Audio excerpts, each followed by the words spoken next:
Jadi kedudukan Gibran sebagai calon wakil presiden itu lenyap tiba-tiba tuh, karena disuruh duduk oleh seseorang di belakang dia kan. Kan orang mesti anggap bahwa Gibran itu betul-betul mewakili satu sikap kepresidenan. Assalamualaikum warahmatullahi wabarakatuh. Kembali lagi di channel Prayoga Muhammad. Ramainya debat Pilpres tahun ini memang beda, karena di tahun ini masyarakat benar-benar mengikuti ya, karena ramainya di media sosial ataupun di cibiran masyarakat netizen semuanya. Tentu hal itu membuat capres ataupun wapresnya harus siap melakukan debat. Nah, yang uniknya lagi di sini masyarakat menginginkan melihat bagaimana nantinya Gibran berada di stage untuk debat dengan cawapres lainnya. Tentu hal itu yang ditunggu-tunggu oleh pemirsa semuanya ya. Padahal di sebuah pertandingan harusnya pemain-pemain intinya yang ditunggu-tunggu oleh pemirsa. Tapi saat ini sepertinya pemain kedua justru yang ditunggu-tunggu oleh pemirsa. Nah, kemarin debat pun berlangsung ya. Tentunya sangat dramatis sekali ya, terutama antara Pak Prabowo dengan Anies Baswedan, di mana perdebatan mereka berdua sangat sengit sekali ya, yang sampai akhirnya cuplikannya banyak tersebar di media sosial yang dibicarakan banyak masyarakat. Nah, kali ini gue coba mengulas ya, mengambil cuplikan-cuplikan dari masyarakat, dari netizen yang mencoba untuk mengomentari. Bahkan kita juga harus tahu kenapa debat ini harus dilakukan. Oke, kita lihat videonya ya. Kenapa sih dibuat debat ini? Ini kan sebenarnya untuk menjangkau 70% lebih rakyat Indonesia yang terjangkau oleh sosial media, oleh media TV, media cetak, dan lain-lain. Nah, ini sebenarnya untuk menunjukkan sejauh apa sih sebenarnya kesiapan seorang calon pemimpin yang akan menghela 281 juta penduduk Indonesia ini. Nah, Mbak Sylvia, apakah nanti dengan debat ini menunjukkan itu kemampuan sesungguhnya? Itu saja belum. Apalagi di debat saja tidak siap, bagaimana nanti memimpin kesiapannya? Karena memimpin pada saat realitanya jauh lebih berat daripada soal debat. Nah, jadi kalau menurut saya tadi ya diikuti saja, asal disepakati oleh semua pasangan, tidak ada masalah. Jika debat saja tidak mampu, tidak bisa mengeluarkan gagasan, narasi, ide-ide kreatifnya untuk nanti 5 tahun ke depan, apalagi melakukannya. Bagaimana mungkin seseorang bisa melakukan sesuatu tanpa konsep? Tentu hal itu di luar Nurul ya. Oke, coba kita lihat komentar lagi nih. Debat Capres Perdana, MVP siapa? Jika boleh jujur, meta Pak Anies di debat kali ini saya nggak ada lawan. Ketenangan, rekam jejak, dan penguasaannya terhadap materi, ditambah dengan retorikanya yang menawan. Mungkin membuat banyak pihak menilai Pak Anies mendominasi. Meski di lain sisi, Pak Anies lebih dulu memancing dan menyinggung. Tapi bukan berarti Pak Ganjar tidak punya taring. Pengalamannya memimpin Jateng sangat nampak dari caranya menyampaikan gagasan. Ia mengoreksi, dan di luar itu, Pak Ganjar lebih irit kata. Ya, sangat hati-hati menjauhi blunder. Adapun Pak Prabowo sekilas terlihat lebih bersemangat. Meski beberapa kali terpancing, pertanyaan awal yang dilontarkan tidak bersinggungan dengan komorbid capres lain. Ya, lebih banyak gagasan melanjutkan, lebih melakukan afirmasi, sembari sesekali menyadarkan Pak Anies bahwa apa yang ia sampaikan tidak semudah dalam praktik di lapangan. Seperti ketika Pak Anies melihat Papua, apa yang dibayangkan Pak Anies tidak sesederhana yang diucapkan. Mungkin Pak Anies berhasil menjadi dominator dalam perdebatan. Namun di akhir sesi, Pak Prabowo mengatakan, cari pemimpin jangan cuma pandai retorika saja. Sedang penutup dari Pak Ganjar mengingatkan, taruh ada, taruh jauh. Perkataan haruslah selaras dengan perbuatan. Setelah debat, semakin yakin atau pindah haluan? Gimana ngelihat debat capres ini? Debat tetap pakai adab. Bagi yang menyaksikan debat perdana capres tadi malam, maka akan dapat menyimpulkan dengan mudah bahwa capres nomor urut 1, Anies Baswedan, adalah pemenangnya. Tapi ternyata hal ini telah membuat dua capres lainnya, utamanya capres nomor urut 2 dan para pendukungnya terkejut, dan malah balik menilai Anies sebagai orang yang hanya pintar berdebat tapi tidak pintar mengurus negara. Ini adalah sebuah penilaian yang benar-benar dungu. Karena mampu berdebat, maka artinya Anies benar-benar paham dan menguasai masalah. Menang berdebat adalah bukti bahwa Anies Baswedan mampu mempertahankan dasar argumennya. Kalau tadi malam Anies terbukti memenangkan debat, lalu bagaimana dengan mengurus negara? Apakah Anies bisa? Ini pun sudah terbukti dengan semua program dan janji kontrak politiknya selama menjabat sebagai Gubernur DKI Jakarta yang sudah terpenuhi semuanya, bahkan melampaui. Itu adalah sebuah bukti kuat tak terbantahkan bahwa Anies Baswedan sangat mampu mengurus negara. Kita manusia adalah makhluk yang berpikir. Yang membedakan kita dengan makhluk lainnya adalah akal pikiran dan nalar, bukan kerja. Kerja membajak sawah bisa dilakukan oleh kerbau. Yang membuat alat membajak dan merencanakan bagian sawah mana yang akan dibajak, itulah hasil dari pemikiran manusia. Debat Capres tadi malam juga merupakan momen di mana akhirnya Anies Baswedan resmi menabuh genderang perang, yaitu perang antara perubahan dengan keberlanjutan. Dari sejak awal debat, Anies tegas mengambil inisiatif menyerang dan terus menyerang Prabowo Subianto. Bahkan sempat menyebabkan Prabowo hilang kesabaran.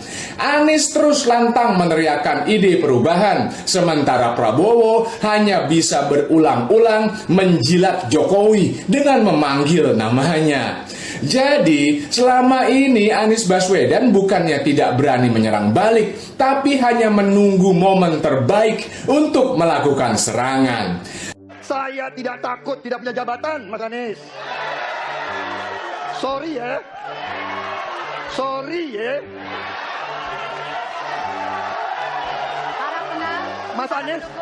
Mas Anies, saya tidak punya apa-apa.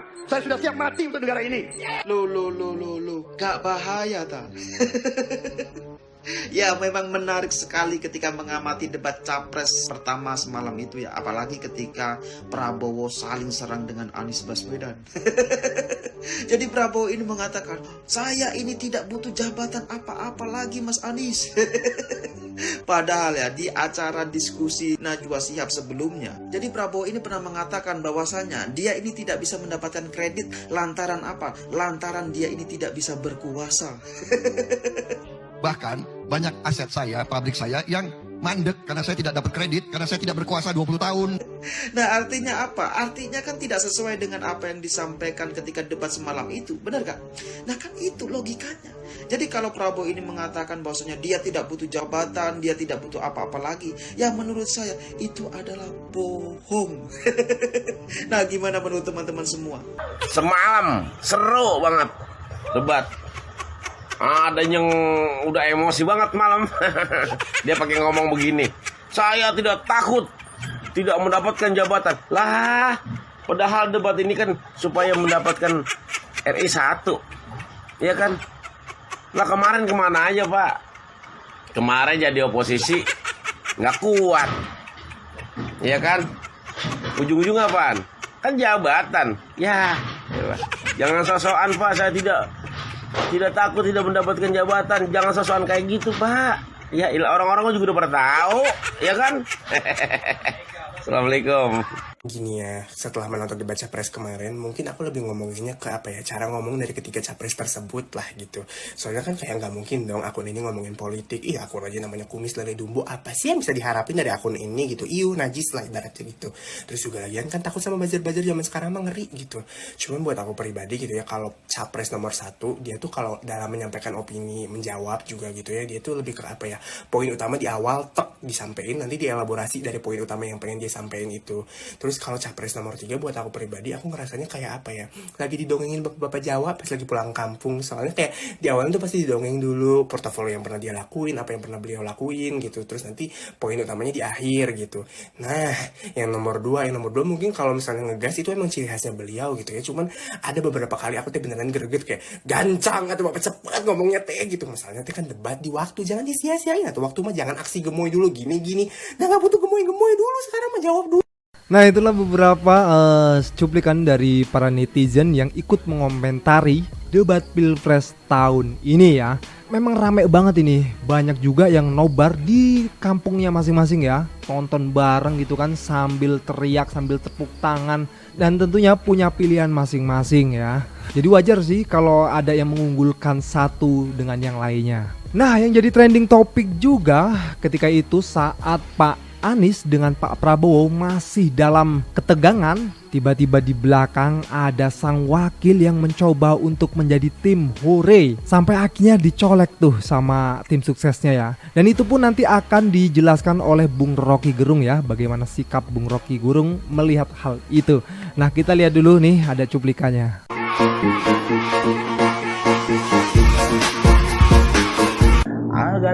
Agak lain, memang agak lain kali ya kan. Kalian tengok tadi malam kan debat capres Pilpres 2024 pertama kali. Siang debat capresnya yang semangat cawapres dah. Kayak mana kok bisa?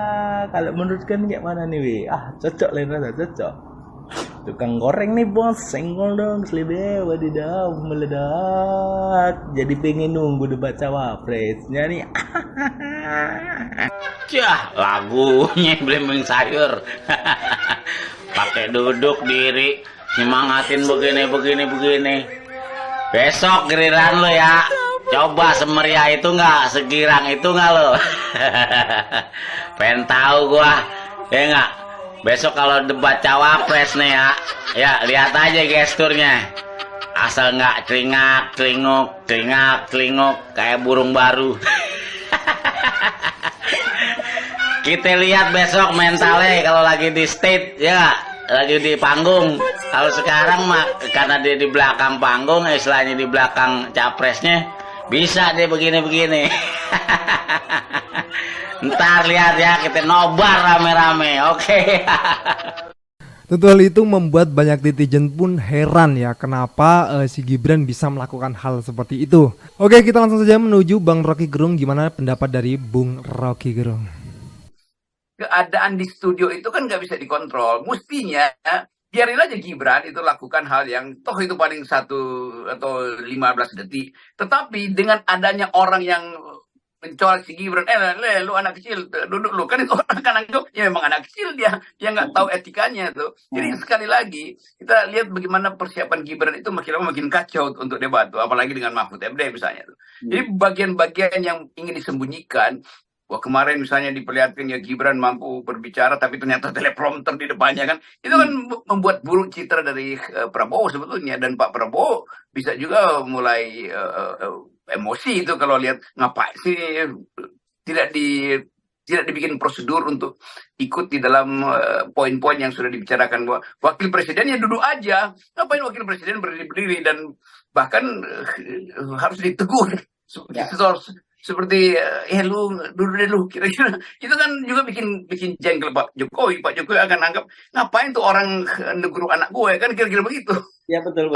Nah, ini sama jengkel dong jadinya ya. Iya, saya membayangkan Gibran akan belajar banyak tuh, akan dilatih, apalagi peristiwa tadi malam tuh. Mungkin pelatihnya akan bilang walaupun Gibran bikin salah di dalam debat tapi jangan kasih sinyal tuh, apalagi tarik bajunya buat suruh duduk kan itu. Jadi yang kita sebut presidentiality, apa namanya itu penampilan sebagai presiden itu hilang. Presidentiality juga berlaku pada calon wakil presiden. Jadi kedudukan Gibran sebagai calon wakil presiden itu lenyap tiba-tiba tuh karena disuruh duduk oleh seseorang di belakang dia kan. Kan orang mesti anggap bahwa Gibran itu betul-betul mewakili satu sikap kepresidenan. Nah, cara Gibran itu memang bukan tidak ada presidensialitasnya di situ kan. Caimin walaupun tukang bercanda ya dia diam di situ kan. Demikian Mahfud tuh. Jadi itu intinya tuh. Dan evaluasi ini adalah evaluasi buruk. Netizen akan bilang dasar anak kecil tuh nggak tahu aturan tuh. Tapi Gibran akan marah juga tuh. Kenapa gue disuruh duduk tuh? Gue nih wakil presiden loh. Ngapain tarik baju gue? Tapi kita kasih poin aja pada Gibran. Gibran, Anda mesti siap-siap untuk membuli dua wakil presiden lawan Anda yang sebetulnya adalah anak buah bapak Anda kan. Jadi tanya aja pada Pak Jokowi, Gibran mesti tanya Pak Jokowi, kira-kira poin apa ya Bapak yang bisa saya pakai untuk menjatuhkan mental dari dua pejabat yang belagu ini. Kira-kira begitu sebetulnya kan. Jadi nggak usah ragu-ragu lagi, orang udah menonton kok. Jangan sampai Gibran itu kalah secara mental. Seharusnya Gibran menang secara mental karena selama tidak mengundurkan diri, Mahfud dan Caimin itu harus dianggap sebagai separuhnya kakinya bapaknya Gibran kan. Kan Gibran mesti nekat lakukan itu tuh. Ntar gue kirimin kisi-kisinya deh. Oke, baik. Tetap 6% ya. Ya, itu pentingnya dari awal. Threshold itu dibikin 0 supaya banyak pemikir yang bisa tampil sebagai calon presiden. Ya, itulah fungsinya threshold harus dibikin 0 biar banyak pemikir yang bisa atau punya kesempatan untuk bisa menjadi presiden atau wakil presiden. Oke, terima kasih untuk Bang Rocky ya. Memang Bang Rocky ini termasuk orang yang jenius yang bisa memberikan akal sehat gitu ya, untuk kita para pemuda-pemuda ini bisa berpikir kritis, bisa berpikir maju gitu ya. Oke teman-teman semua, kurang lebih segitulah ya keseruan debat Pilpres yang pertama ini. Mudah-mudahan debat yang kedua akan berlangsung dengan bagus juga, akan berlangsung dengan seru juga ya kan. Apalagi nanti kita akan menantikan debat calon wakil presidennya itu yang ditunggu-tunggu kalian semua tuh. Oke, jangan lupa komen kritis kalian di bawah dan juga like, subscribe channel ini. Sekian dari gua Prayoga Muhammad. Wassalamualaikum warahmatullahi wabarakatuh. Bye bye.